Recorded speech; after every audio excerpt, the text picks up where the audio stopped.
Thank you, Professor. Okay. We're And ready. I'm audible? I'm audible? Yes, you are. Okay, thank you, Mr. Young. Good morning, ladies and gentlemen.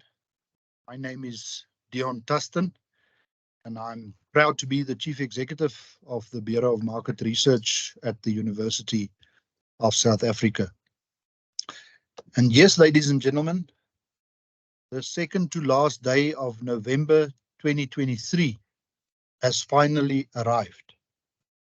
And up to this hour, 11:02, many things in our lives have crystallized, and we can now confidently record with much certainty the events of the past. And ladies and gentlemen, December 2023 will arrive, but this time, and probably, with less certainty. And so will 2024, which will most certainly arrive, but with much uncertainty. Certainly, today's event reflects on certain predictions of certainty, given the high levels of uncertainty prevailing in our economy.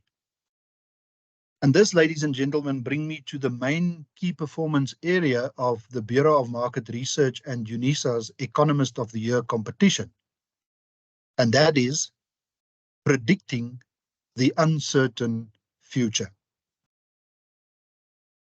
At year end, which for the Economist of the Year participants will be March 2024, when the South African Reserve Bank report is released and used as an examination memorandum to assess which economist predictions were closest to reality, the performance of the economist will be assessed at that time. And considering the ethical standards of the Economist of the Year Adjudication Committee, the assessment will confidently be concluded with much certainty.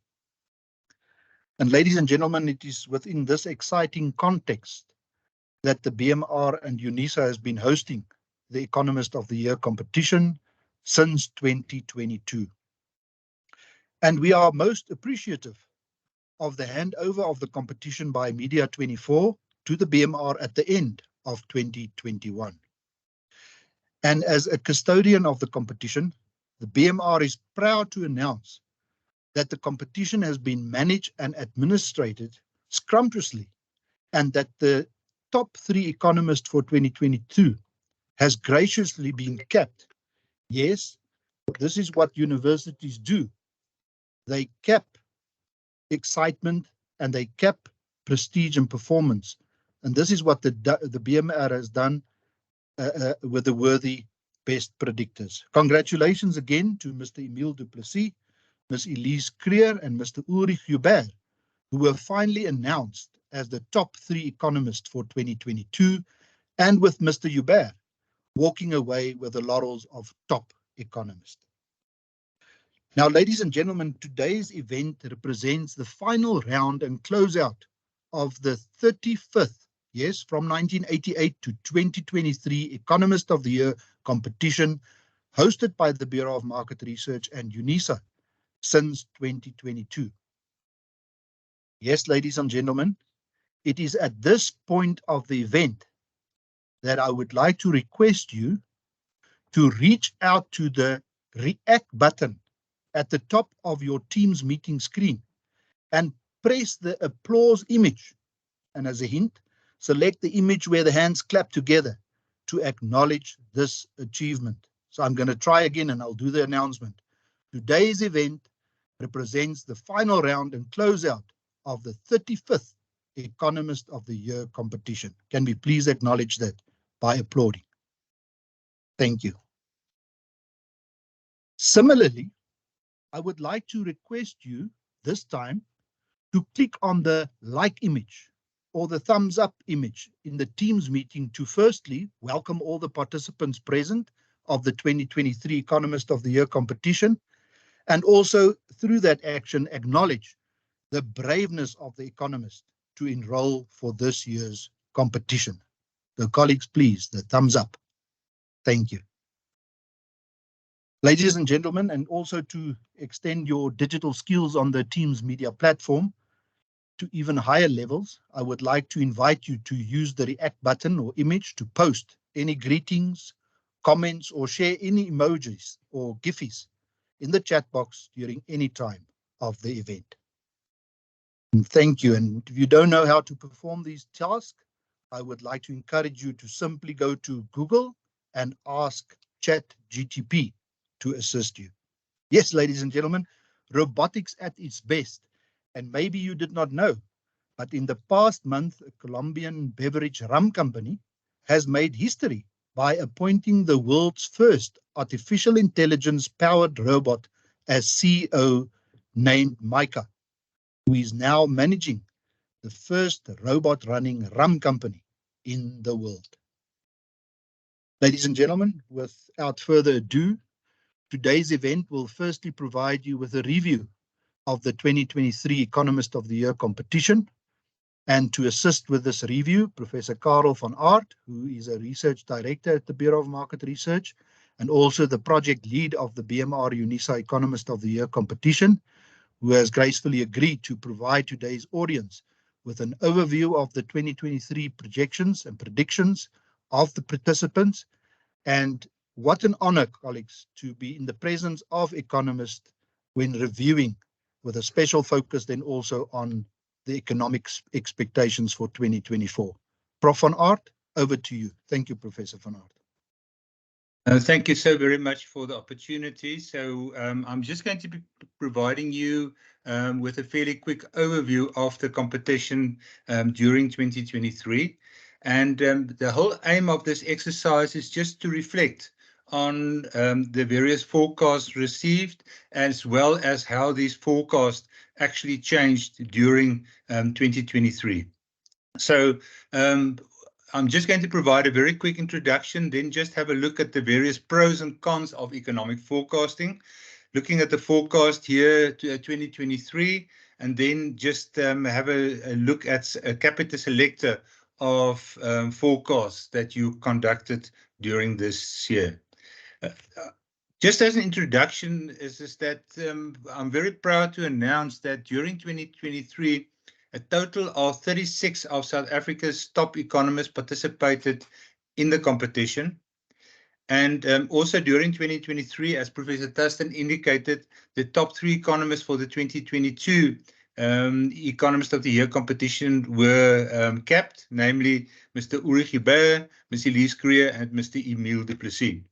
And what's very interesting as well, when you start analyzing the forecasts that were produced by our top economists, is that the participating economists were generally very far apart from each other in the forecast during February. But as the year moved on or progressed, they tended to converge closer to the median as the year progressed. Just when you look at forecasting, there are various pros and cons of economic forecasting. And I think one of the reasons why we are so appreciative of the forecasts is that they provide a little bit of insight of the possible future. And the reason for that is that our world is increasingly complex, often chaotic and always fast flowing, and there are an increasing number of black swan events in between. This makes forecasting something between tremendously difficult and actually impossible, with a very strong shift towards the latter as timescales get longer. Another view is that the goal of economic forecasting is not to predict the future, but to tell you what you need to know to take meaningful action in the past. And that's also the feedback that we've obtained from a lot of users of your forecast, in the sense, for example, that they indicated that it's not just the absolute numbers that were important for them, but it was actually the ranges that were very important to see, for example, between the lowest and the highest predictions. What were those? Because that gave a good indication of what the possible range of outcomes for the year is. Because of this uncertainty, you therefore have to forecast and to forecast often. And our forecasters actually produced quite a number of forecasts, namely from February and all the way to December that will be forecasted. In doing these forecasts, what is happening here is that they are doing excellent in-depth quantitative analyses of actual economic phenomena, and based on the concurrent development of theory, and as indicated by Paul Samuelson, observation, and related by appropriate methods of inference. And what is very important here is that this also gives opportunity for the various forecasters to reflect on the economic phenomena, to use the economic knowledge, the economic theory that they know, as well as their observations, integrate them into a logical whole to arrive at the various forecasts. When we look at the forecast year 2023, this year, it was incredibly difficult to produce accurate forecasts during 2023 due to a large number of unknowns, semi-knowns, and knowns. And that include, for example, a lot of events with respect to local political as well as policy uncertainty. And it's a very uncertain environment that we're working in. And also, especially given the elections next year, I think that will also give impetus to making the political world even more complex. Also, the various international geopolitical uncertainty and conflicts. And for example, there's quite a lot of things that the participating economists in this regard could not foresee. For example, the Israel and Palestine conflict that was basically impossible to anticipate. Also, there was a lot of talk during 2022 with respect to the impact of grey listing on the South African economy. Quite a lot of those impacts have not materialized, and in some cases, the impact was even worse than anticipated. So that also makes forecasting incredibly difficult. Also, the various ratings agency views that was also very difficult to anticipate what the future ratings will be. The extent of load shedding, I think nobody foresaw the extent of load shedding and the number of days of load shedding, because I know that by the end of October, it was already more than 200 days of load shedding, which was substantially higher than previous years. Then there's also a variety of own goals that were scored in South Africa by politicians, by business people, by the public sectors, etc. And that also gave rise to this incredibly difficult environment to conduct forecasting. Also, here is that the international economic performance, as well as the local downside risk to growth, which was incredible for me, of the October International Monetary Forum report, is that you find, for example, where usually the South African GDP growth rate is being downgraded and that of the world being upgraded, it was just the converse. And that was very, very interesting to see. That's also part of that. Now, I've indicated the increasing number of black swan events. And as Golden Products also always say in their adverts, that's not all. There's a lot of other things that made this forecast year incredibly difficult to predict. Just in looking at a few of the forecast areas. When we look, for example, at annual real GDP growth forecast, you find, for example, that the forecast that was conducted in this regard, the median forecast was at 0.8% during February.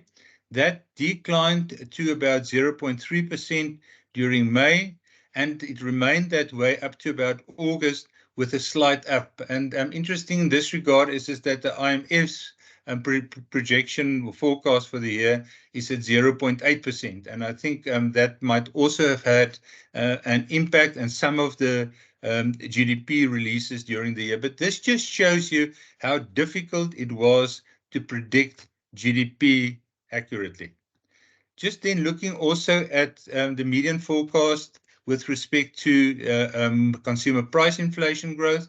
Although the band does not differ widely, it basically differs between 5.7 in March as the lowest and 6 during May as the highest. You can see the volatility in this specific pattern with a lot of uncertainties with respect to future CPI growth. And especially looking into 2024, there's a lot of uncertainties as to exactly what this would be. For example, mentions were made that if, for example, the Palestine-Israel war escalated to the broader Middle East area, that could have vast consequences with respect to growth in CPI during 2024. Looking at the average median forecast of the average prime interest rate, also there was about a 100 basis point difference between the estimate in February and the estimate during October. And I think the reason for this is that it's often difficult to anticipate, for example, what future CPI would be and what the reactions would be of the Reserve Bank. And it's especially difficult also to predict what the Fed will, whether the Fed will hike or not, which will also have an impact, of course, on the actions of the Reserve Bank. Looking at the South African the South African dollar exchange rate, you could see the increasing negative sentiment in this regard, moving from about 17 Rand 12 to the dollar in February up to about 18 Rand 72 during October. And this is also an indication, for example, that that a lot of factors are coming together, impacting negatively on the Rand, which was not foreseen during February. And then finally, household expenditure growth. That was a clear indication that where it was expected to be 1.4% during March. By middle October, that the expectation was at about 0.9%. And this is also a clear indication that we underestimated the level to which households in South Africa are actually under pressure, and the very high levels of consumer financial vulnerability as well among these households. Given everything that I've indicated, is that although there was a lot of uncertainty with respect to the economic forecast, and although there has been a lot of changes during the year, which also led to forecasts being adapted, from the feedback that we got from both the private and the public sector, as well as the household sector, that it greatly benefited them, and also that it assisted them in obtaining a view as to what is being expected in the economy and where the economy was actually going during 2023. Also, we found here is that an increasing number of economic researchers are making use of the forecast produced as part of their research, modeling, consulting work. And during the year, we got a very large number of requests for the data to be used as part also of research and econometric modeling. Also, the 2022 and 2023 Economist of the Year competitions have laid an excellent foundation to the 2024 competition. And as Professor Tustin already indicated, we are very much looking forward to this competition. And we really wish you a lot of strength in the predictions that you'll be doing, because this is an even more complex year than 2023 to produce accurate forecasts, given the elections and a lot of other factors. Just a final word from my side is to thank you as the participating economist from the bottom of my heart for the forecast that you've conducted. And I also want to thank Ms. Pamela de Jong for the continuous hard work in managing the competition, following up with the participants participating economists, Professor Corneille van Walbeek and Ms. Jacqueline Meyering as the adjudication committee for their work that they've already done, firstly with respect to the 2022 competition in the adjudication of the winners, and also with respect to the work on a monthly basis to calculate the median scores and the standard deviations. And then to Professor Dion Tustin for his continuous excellent leadership of the BMR and also giving direction with respect to the competition, and for Ms. Madeleine Goetz for all the administrative support that we've obtained from her side. So from my side, just thank you so very much for this, and I'm really looking forward to the 2024 competition. Back to you, Professor. Thank you so much, Professor van Aert, and may I also add all the Economist of the Year participants whose projections have been shared in your presentation. Ladies and gentlemen, just to remind you and those who joined the meeting in the meantime that the chat box in the Teams meeting remains open for comments or postings of any impressions or responses, and you're also welcome to leave those in the box. Dear audience, to further spice up the event, the Economist of the Year Events Committee has also thought it appropriate to present the audience and participants with a short overview of the evaluation of the competition. And to attend to this task, Prof. Corneille van Walbeek from the University of Cape Town and lead panel member for a number of years of the Adjudication Committee has been approached to explain how the evaluation of the competition is being done. And ladies and gentlemen, in most recent years, the selection of the winner of this event, evenly matched competition, was really a photo finish race. And Prof. van Walbeek, we will appreciate it if you can please reflect on the adjudication process of this year's race taking place. Thank you, Professor. Yeah, thanks very much, Prof. Dion and everybody else. I'd like to share my presentation, but I don't. I see my share button has been disabled. So if Pamela or somebody can just allow me to share, otherwise you share it from that side and I can talk to it. Either one, but at this moment in time, I can't actually share my presentation. Okay, we will quickly attend to that. I see the share button is enabled. All is good.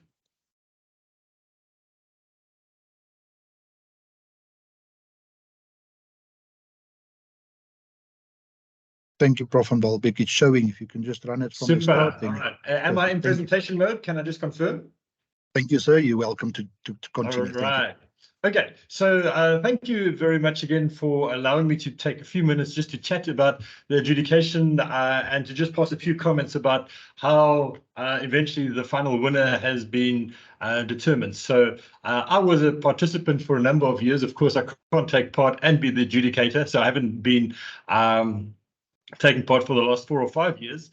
But I've really enjoyed being a member and a participant of this competition for more than a decade. And that's really given me some insights into how these things have been working. So basically, the idea is that because it is a quantitative forecast that participants are making, we find that the adjudication is also very much a quantitative exercise. It's not that we are looking at the reasoning behind what you came up with and the fanciness of the model or otherwise that you're using to come up with the forecasts. It's looking at the numbers, comparing those numbers to the first available data, which is the South African Reserve Bank Quarterly Bulletin of March of the subsequent year, and then doing the analysis on that. And of course, when it comes to forecast, you want to make your errors as small as possible. And the way that we then go about it is we square the errors so that negative and positive errors become positive errors. And then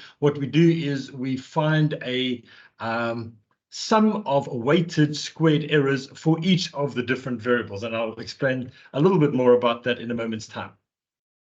So we appreciate that if you are standing at the beginning of the year it's much more difficult to make a forecast of what the GDP growth or the inflation rate is going to be in the year that is still very much unknown than if you are standing in November or in December and there's a lot of data out already, and then you just have to sort of finish off the year's estimate, and it'll be a very close estimate at that point in time.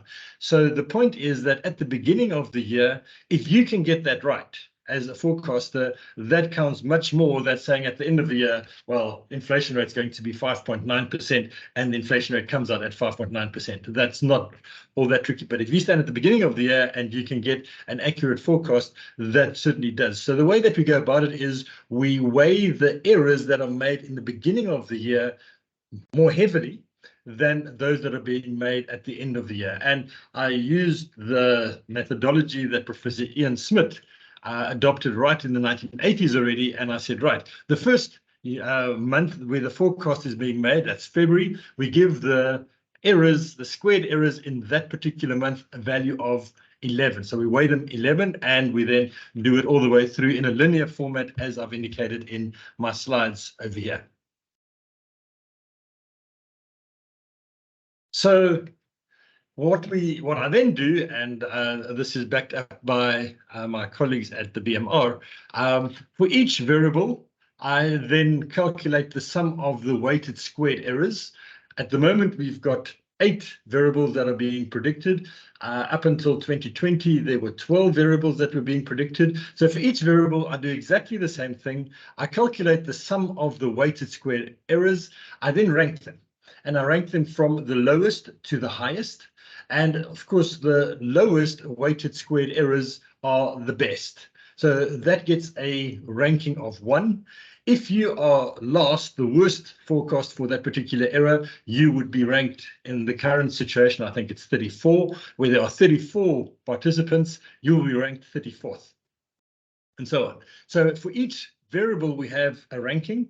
Then what we do is we add all those rankings over the different variables. So we add all 8 of those rankings together. We then end up with a final value, and that final value allows us to determine which of the sum of these rankings is the lowest, and that person then gets appointed as the economist of the year. So it's, again, to emphasize, a very, very technical and quantitative exercise. We are just looking at the numbers. We are not doing anything else. So in 2022, we had a winner, but in order to not put the attention on that person, I've taken, coincidentally, the 3 people that were ranked 4th. It's seldom that we have 3 people exactly on the same number of final points in the total, but coincidentally last year we saw that there were 3 people that were ranked 4th. And if we're going to have a look over here as person A, the total number of ranked points, if we can call it that, is 102, as is the case for person B, as is the case for person C. What we see is that person A got the GDP growth not quite spot on, but was the best of everybody. Person B was the best in his or her forecasts on inflation, the yield on the long-term bond, and was the second best on the rand-dollar exchange rate. If we have a look at person C did not win, in inverted commas, any of the different categories. And in fact, they didn't even come second, but they were consistently good. So both person A and person B were very good on some predictions and very bad on other predictions.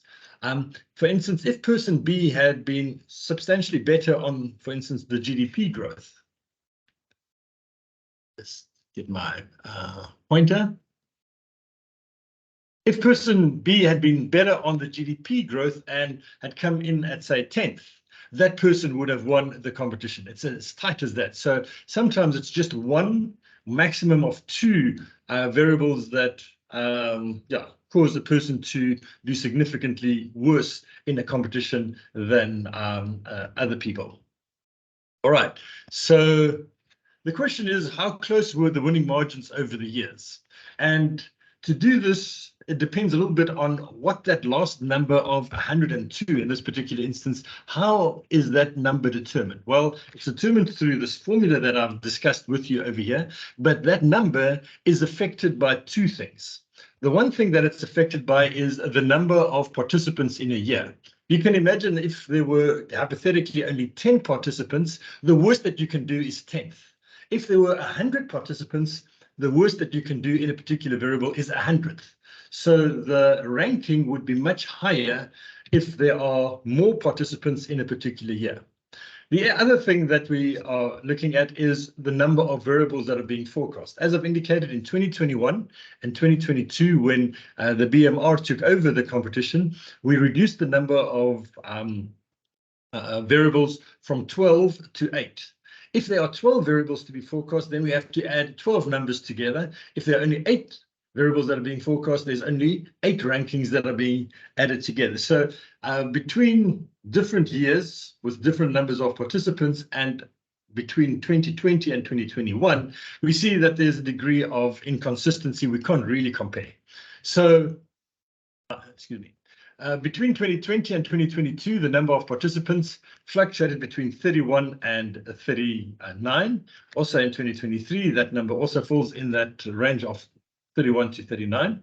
And as I've indicated, between 2010 and 2020, we predicted 12 variables, and since then we have predicted 8 variables. So what I did was I divided the final score by the average ranking, the average sum of the ranking for all people in a particular year.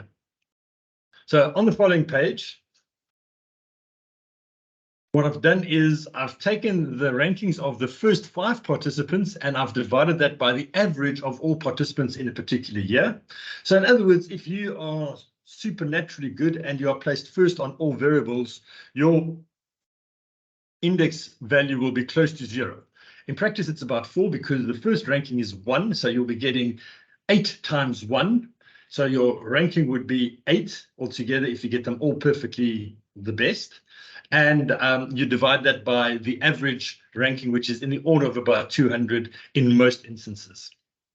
On the other hand, if you are really not doing well and you're placed last on all variables, your index value will be close to 200, and the median participant will have an index value of close to 100. So let's have a look at the next slide, which indicates the winner, number 1, number 2, number 3, and number 4. And what we then show over here is the, let's call it the standardized ranking of the winner for the different years. So the smaller that number is, the better, relative to the median. And so we see in 2020, the winner of the competition had a normalized score of 47.9. And clearly that person was streets ahead of the person that came second, who had a normalized score of 67.5. In other years, if one looks at, for instance, in 2014, nobody really did particularly well, and eventually there is a winner of sorts in 2014, but it's not that they have beaten the competition by a mile. It was the first one of a relatively consistent group of forecasters, none of them showing sort of very, very significant advantages over the rest of the competition. So if we have a look at 2020, the person who came first had a score of 60. It was a photo finish. The person who came second was on 60.7, and they were well ahead of the person who came third, fourth, and fifth. In fact, number 4 and number 5 had exactly the same score in 2022, as I've indicated to you previously. In 2021, the winner did very well. Number 2, 54.4, number 3, 63.7, etc. And one can go through all these numbers over here. If you had ever been a winner in any of the previous years, you can get some idea of, did I beat the competition by a lot or did I beat the competition by a little? My attention just focuses on 2013. We see that the winner was clearly much better than the person who came in second. What I want to spend a moment talking about is talking about the consensus. So in the initial Economist of the Year competition, the consensus was defined as the mean or the average of the different monthly predictions for the variables in place. So let's say for GDP, you've got a range of predictions, anything from 1% to 5% with a whole lot of stuff in between. And then we would regard the consensus as being the mean of that. And the mean of that would then be participating in the competition as though it is a participant. All right, so that's how Professor Ian Smith did it at the time. And what we notice is in these blue numbers over here is that the consensus in terms of its standardized ranking is significantly better than 100. So in other words, despite the fact that there's a lot of noise going on, one can make the conclusion that the consensus is not a bad prediction of what has been happening. And sometimes the consensus does really well. So in the very last column, I've indicated to you what has been the rank of the consensus over the past 13 or so years. And we see that in 1 year, by literally a photo finish, the consensus was actually the best ranked prediction of all. But in most of the past 13 years, the consensus was in the top 10 and many times also in the top 5 in terms of the predictions for the individual variables over there. So let's have a look at some comments. As I've indicated over there, in some years, the differences between first and second place was very marginal. The consensus forecast is substantially better than the average. The average would always have an index value of 100. We saw in the previous slide over here that the consensus standardized ranking is substantially less than 100, often quite close to that of the winner, although not always. And the consensus is often in the top 5. It won by a whisker in 2019, although we couldn't give an award to an unknown consensus, so it was given to the person who came second by a whisker. In some years, the winner was clearly better than in other years, but there's no clear pattern in the trend. And then according to this ranking, the best forecasting performance in the last 13 years was in 2020, when we see that the standardized ranking was 47.9. So I'm not one who wants to sort of mention names unnecessarily. That's the job of the BMR. But I do want to congratulate Johannes. I don't think you actually knew this, Johannes, that if I were to say what was the best performance ever, what's the record, then you were the record holder in 2020 when your forecasts were consistently accurate across all 12 variables that were being predicted at that point in time. Okay, so what's happening to the next steps in terms of what's going on? We will wait for the quarterly bulletin of March 2024 to get the first official actual values for 2023. As most of you are aware, some of those data will be officially adjusted as more information gets in, and they will be officially revised.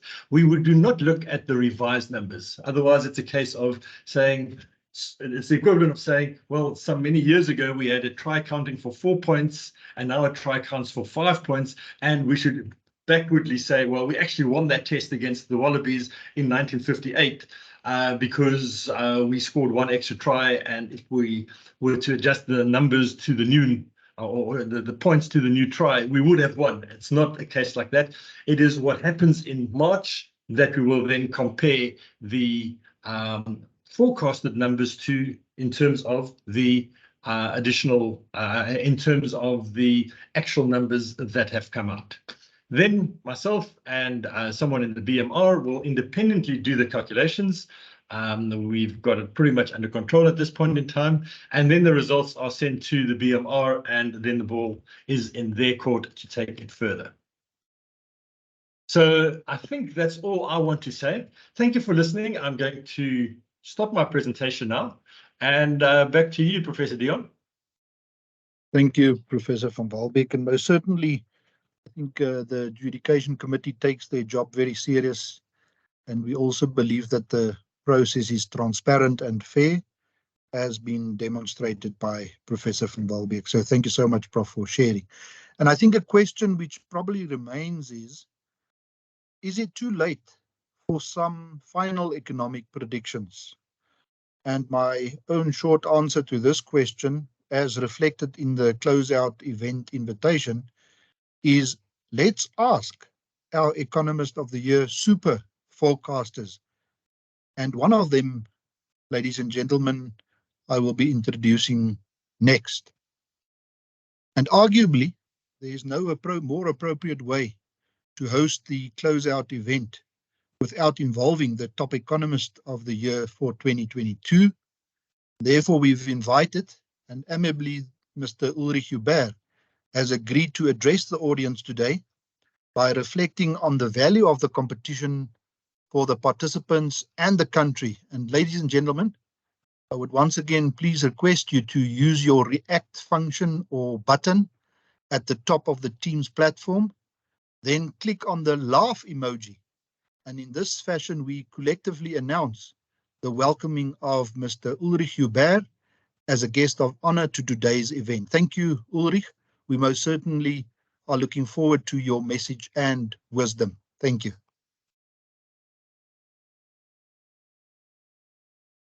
Hello, Dion, and all the participants and all the important people attending this meeting. And I must say that after I've listened to Corneille, I wonder whether I should partake further in this competition because it seems to me very complicated. And, you know, I always thought it's quite easy to participate in these competitions. I always said, I'm just sucking my thumbs. This is my computer.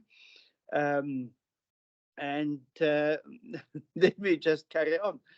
But of course, it's not that easy. And yeah, I think that participating in this competition, and I've heard this morning that I've been taking part in this competition for the last 35 years because I've been part of the competition since its inception. And I can remember that in those days, it was organized by the Beeld newspaper, and Flip Meyer was the guy who always reported about these things. And at the after hours, yeah, mentioned as the chief or the best forecaster, he asked me, but what do you do? And I said, oh, well, my late wife baked for home industry there in Johannesburg, and I was always looking at the number of lemon meringue pies she was selling, and then I knew what happened in the economy. And he published that comment, and yeah, perhaps that was a good way of looking at what's happening in the economy. And I always say, you know, in the last few years that I was working at Transnet, I was sort of forbidden by my boss to leave the office, and I always said, but how can I know what's happening, what's really happening in the economy if I don't walk the streets or if I don't participate in meetings and seminars? And I can remember one occasion down in Bethlehem, and I was talking to some farmers there. And I was talking to them, and, you know, on the one hand, on the other hand, and telling them all sorts of stories. And afterwards, when they were having tea and Cook Sisters, I started talking to the guys and the ladies, and then you only realize, but what are the problems that they're facing? What do they have to deal with? And you can't know that if you don't have contact with these people, and if you don't go out and look at what's happening around you. I always said, yeah, I've mentioned Marina backing for the home industry, and it was always interesting to talk to the green guys and ask him, but what's happening on the Johannesburg fish market? What's happening to the price of tomatoes or potatoes or whatever? So, and that's what I always thought. That's the way to get a feel for what's happening in the economy as well. And of course, if we then look at our forecast, and I think it's so important. First of all, yeah, I said it's some thumb sucking, but of course it's not. And it's a sort of a discipline that you put onto yourself by trying to look at the future in January, February, when you have to do the forecast and to think about what are the factors that could influence my forecast for the end of the year, for the last quarter of the year. And I always say, you know, forecasting the average of the dollar rand in the last quarter of the year, it's really well, it's just a good luck if you've managed that correctly, because there's so many there are so many factors that influence the operations within the